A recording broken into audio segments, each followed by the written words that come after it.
हिंदू धर्मामध्ये प्रसादाच्या शिऱ्याला मानाचं स्थान आहे आणि सत्यनारायणाच्या पूजेतला तो मुख्य नैवेद्य आहे.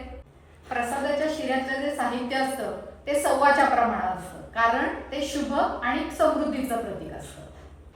1.25 वाटी बारीक रवा, 1.25 वाटी साजूक तूप, 1.25 वाटी साखर, ड्रायफ्रुट्स, दूध, वेलदोडा पावडर, केशर, केळी आणि last but not the list तुळशीची पानं.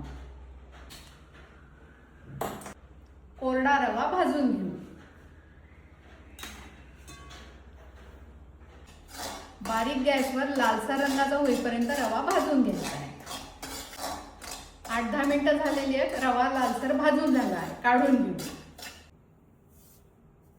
2 केळी चिरून घेऊयात.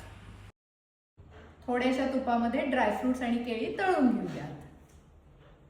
काजू आणि बेदाणे लालसर रंगाचं होईपर्यंत तळून घ्यायचे. छोट्या साईजची 2 केळी,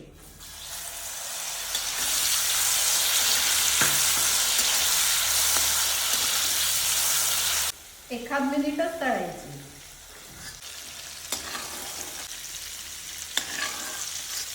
उरलेल्या 1 वाटी तुपात पुन्हा रवा भाजून घेऊ.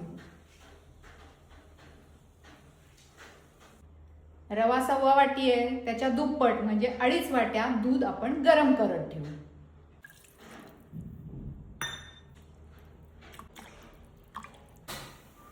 एकीकडे तापत ठेवू. तुपामध्ये परत रवा भाजून घेऊ.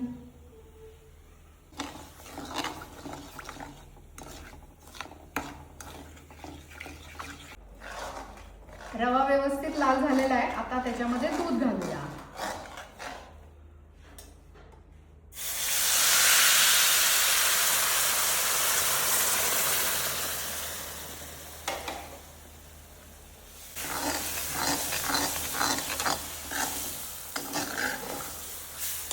उरलेलं दूध घालूया.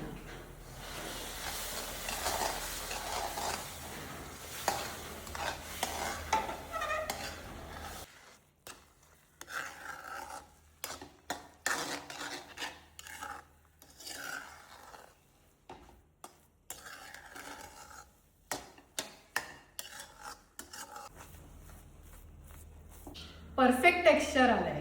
2 मिनिटाची वाफ.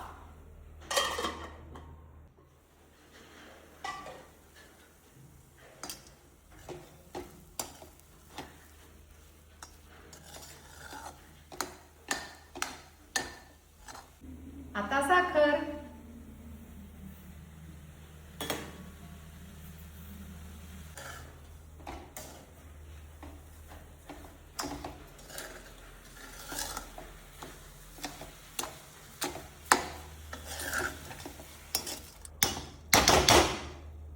अजून 1 वाफ.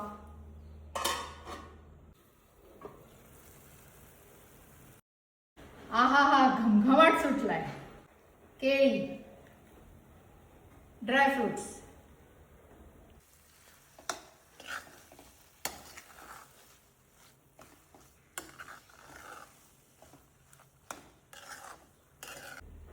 वेलदोड्याची पूड, केशराच्या काड्या,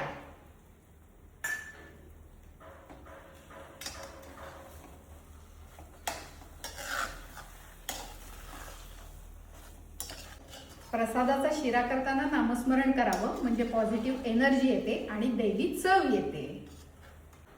डोळ्यांनीच कळतोय की अप्रतिम झालाय प्रसादाचा शिरा. काही म्हणा, पण साध्या शिऱ्यापेक्षा प्रसादाच्या शिऱ्याची चव अद्भुत आणि अलौकिक. एन्जॉय.